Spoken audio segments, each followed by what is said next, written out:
Magandang gabi po, Barangay Pipindan. Tama po ba? Opo! May gusto na po sana sabihin sa inyo. Siguro naman nakita niyo ginawa ko is tungkol sa magulang. Sana po naging aral po sa mga kabataan dito ngayon na sana po habang bata pa po tayo, isipakita po natin sa mga magulang natin kung gaano natin sila kamahal. Kasi hindi po natin alam kung kailan po sila mawawala.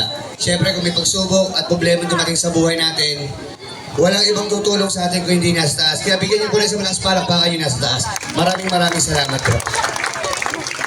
Yeah, thank you so much. Palakpakan po natin once again, Kid Light from Caintarizal. Yeah, maraming salamat din po sa may-ari ng tindahan for cooperation.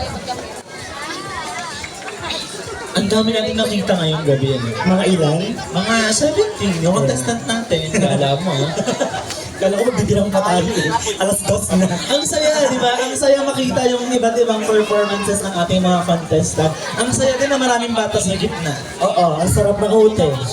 Sa mga bata, hindi natin patatagalin. Doon na po kayo sa gilid. At syempre, hindi na magpo-proceed na po tayo sa ating last but not the least contestant from Novaliches, Quezon City.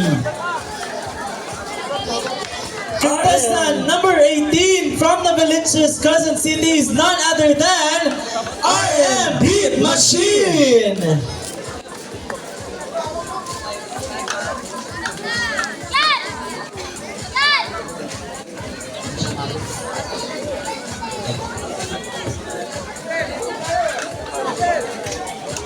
Hey, sound check 1, 2.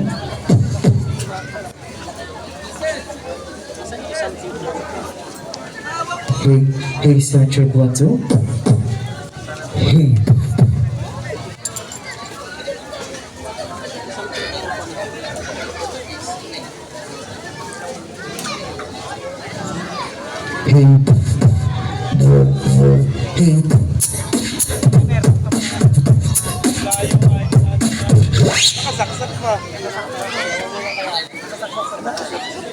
Hey, check.